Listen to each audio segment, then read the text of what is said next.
आज बजट आया है, 53.5 लाख करोड़ का बजट है। और जब बजट का आकार इतना बड़ा हो तो उसके हर पहलू को समझने में थोड़ा सा वक्त लगता है। लेकिन पहली नजर में जो दिखाई दे रहा है उससे एक बात बिल्कुल स्पष्ट है, साफ है कि यह बजट लोक लुभावन वाली कैटेगरी में बिल्कुल नहीं आता। इसका मतलब क्या हुआ? मतलब यह है कि किसी खास वर्ग को खुश करने के लिए बनाया गया बजट नहीं है, किसी चुनावी फायदे के लिए बनाया गया बजट नहीं है, बल्कि इसके पीछे सोच है देश की खुशहाली की। वो कदम उठाए गए हैं जिससे भले ही सीधे आपको यह न दिख रहा हो कि मेरे हाथ में क्या आने वाला है, लेकिन लॉन्ग टर्म में, आने वाले वक्त में इस बजट में व्यापार भी दिखता है, रोजगार भी दिखता है, इंफ्रास्ट्रक्चर भी दिखता है और साथ में दिखता है war ready Hindustan. Defence budget को आप जब एनालाइज करेंगे तो आपको यह साफ दिखेगा। दुनिया में टैरिफ वॉर जारी है और उसके बीच में एक ऐसा रास्ता भी दिख रहा है जो यह कहता है कि हम हाथ पर हाथ धरे बैठे नहीं रह सकते। दुनिया के लिए एक नया विकल्प हमको बनना पड़ेगा और अपने हिसाब से नए विकल्प बनाने भी पड़ेंगे। प्रधानमंत्री नरेंद्र मोदी तो इस बजट को अवसरों का हाईवे बता रहे हैं। हाईवे। उन्होंने कहा कि यह बजट 2047 में विकसित भारत के संकल्प का आधार बनेगा। उन्होंने इस बजट को ऐतिहासिक बताया है। लेकिन दर्शकों, विपक्ष को इस बजट में कुछ खास दिखाई नहीं दे रहा है। राहुल गांधी, अखिलेश यादव, ममता बनर्जी ये कह रहे हैं कि भाई इसमें कुछ नहीं है, नथिंग। और हर बार क्या यही नहीं होता? यही होता है। सरकार आकर कहेगी कि बहुत शानदार है, इससे शानदार भले क्या हो सकता था, सरकार के लोग यही कहेंगे। और विपक्ष से जब भी आप पूछिए तो वो कहते हैं कि ये तो बिल्कुल बेकार है, काय का शानदार, कुछ भी नहीं है इसमें। लेकिन दर्शकों, आप ये अच्छी तरह से जानते हैं कि सच्चाई इन दोनों के बीच में ही कहीं होती है, हमेशा। और आप सुबह से चूंकि आंकड़े बहुत सारे देख रहे होंगे, इसलिए मैं बहुत सारे आंकड़ों में आपको लेकर नहीं जाऊंगा, लेकिन बजट है तो कुछ फैक्ट भी आपको बताना बनता है। और आपको कुछ फैक्ट मैं दिखाना चाहता हूं जो ये कह रहे हैं कि ये बेकार है, किसी मतलब का नहीं है, उनके समय से एक तुलना आपको करनी पड़ेगी। ये जरा देखिए, मैं आपको दिखाना चाहता हूं। कुल बजट जो 2013-14 में था वो 16.65 लाख करोड़ था, जो सबसे ऊपर आपको दिखाई दे रहा होगा, और अब हो गया 53.47 लाख करोड़, यानी कि 53,47,000 करोड़। इसमें कैपिटल एक्सपेंडिचर में जो सरकार खर्च कर रही है तब 2.25 लाख करोड़ खर्च होता था और अब 12 लाख करोड़ से ज्यादा है। ये लगभग आप जोड़ेंगे तो 550% से ज्यादा बैठेगा। ये पहला आंकड़ा है। शिक्षा पर तब खर्च होता था 65,000 करोड़, 65,867 करोड़, और अब कितना खर्च हो रहा है ये आपके सामने है, 1,39,000 करोड़। इसको आप देखिए, ये 200% से ज्यादा है। इसके साथ साथ आप अगर देखेंगे डिफेंस बजट, जिसकी सबसे ज्यादा चर्चा हो रही है, और उसकी वजह क्या है? कभी 2 लाख करोड़ खर्च किया जाता था और अब लगभग 8 लाख करोड़ के आसपास ये बजट पहुंच रहा है। लगभग 375% के आसपास इसको आप जोड़ेंगे तो बैठेगा, इससे ज्यादा ही बैठेगा। और स्वास्थ्य बजट को आप देखेंगे तो 37,000 करोड़ कभी खर्च किया जाता था, अब 1 लाख करोड़ से ज्यादा इसका बजट है। दर्शकों, इतना पैसा अगर एक एक मद में बढ़ रहा है तो वो कहीं तो लग रहा होगा, किसी जगह तो लग रहा होगा। वायुयान बड़े बड़े खरीदे जा रहे हैं, डिफेंस के लिए एक बड़ा डिफेंस सिस्टम तैयार किया जा रहा है। यह फर्क जाहिर बात है कि आपको सीधे हाथ पे नहीं दिखता है कि मेरे हाथ में क्या आया है, लेकिन देश की तरक्की इन चीजों से निर्धारित होती है। और इसीलिए मैं चर्चा की शुरुआत करूंगा, लेकिन पहले एक रिपोर्ट आपको दिखाता हूं।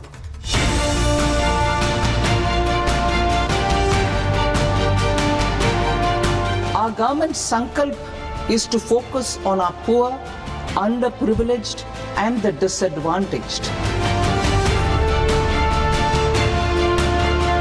वित्त मंत्री निर्मला सीतारमण ने लगातार 9वीं बार बजट पेश कर इतिहास रच दिया।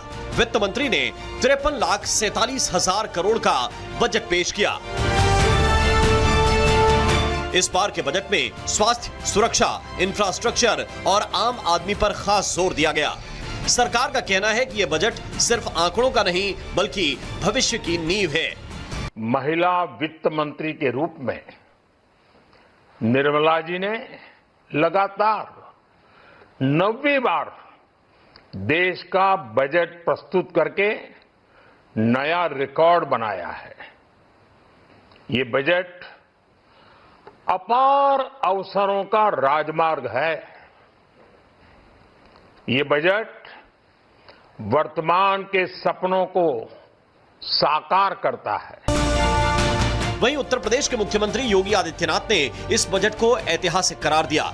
उनके मुताबिक ये बजट नए भारत के संकल्प को मजबूत करता है। लेकिन दूसरी ओर विपक्ष का हमला भी तेज है। समाजवादी पार्टी के प्रमुख अखिलेश यादव समेत विपक्षी दलों ने इस बजट को जुमला बजट बताया।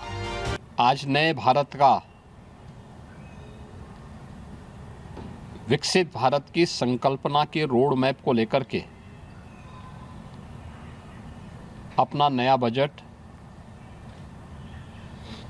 देशवासियों के सामने प्रस्तुत किया है। समाज के प्रत्येक तबके को, युवा हो, महिलाएं हो, अन्नदाता किसान हो, उद्यमी हो, तेज गति से बढ़ने वाली अर्थव्यवस्था के रूप में प्रस्तुत करने वाला एक बजट है। ये गरीब किसान और गांव में रहने वाले लोगों की समझ से बाहर बजट है। ये गरीब का पेट कहीं नहीं भर सकते। ये बजट गरीब का पेट नहीं भर सकता।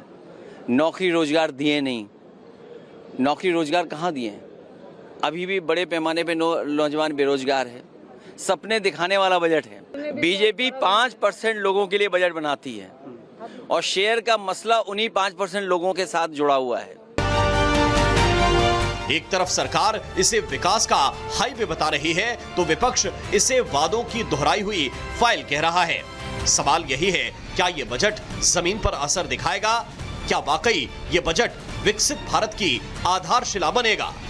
Bureau report, Republic Bharat.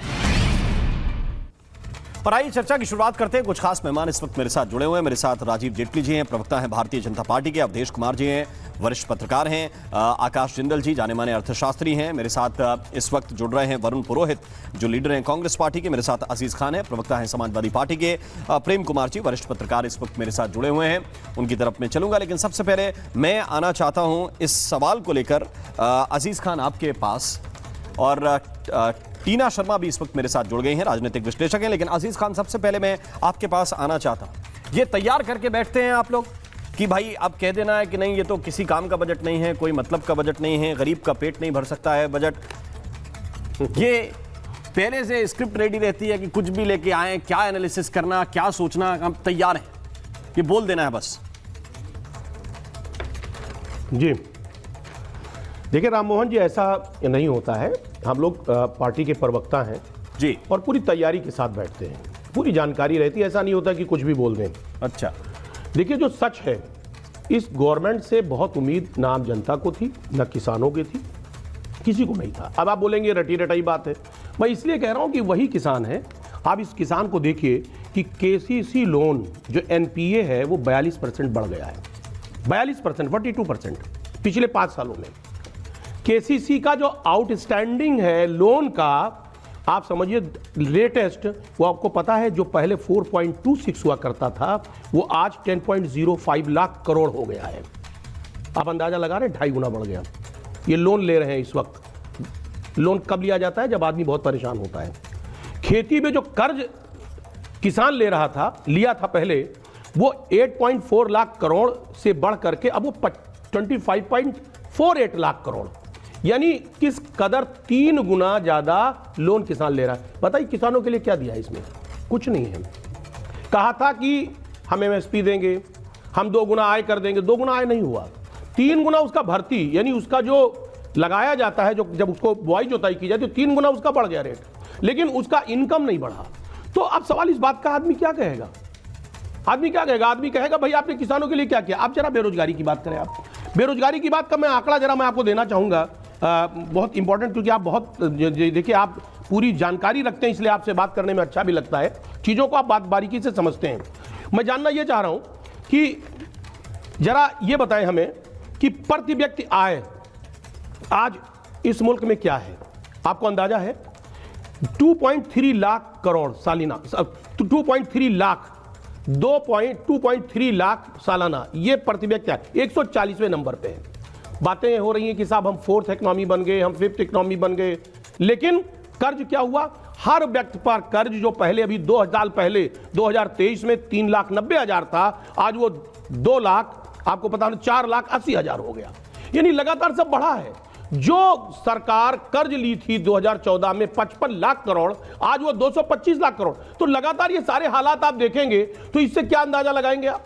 अंदाजा ये लगाएंगे कि सरकार जितनी बातें करती है सिर्फ कोरा कागज है। राजीव जेटली, आंकड़ा ओके। अगर सच आंकड़ा देखेंगे तो उससे कुछ और है उसमें, और प्रैक्टिकली कुछ और है, और सरकार दावे कुछ और कर उनका रही है। उत्तर राजीव ना जेटली जी दे रहे हैं। इसमें बीजेपी के सुनिए सर, प्रवक्ता आपके मेरी बात सवाल सुनिए। सीधे लेकर जा रहा हूं उनके पास। राजीव जी, सर मैं आ रहा हूं। नहीं तो जवाब तो ले लीजिए, फिर आप चलिए बोलिए आप। 7-8 सवाल दाग देंगे इकट्ठे, फिर कहेंगे कि मुझे बोलने नहीं दे रहे, सारा बीजेपी को बोलने दे रहे हैं। 2 सवालों के जवाब ले लीजिए। हाँ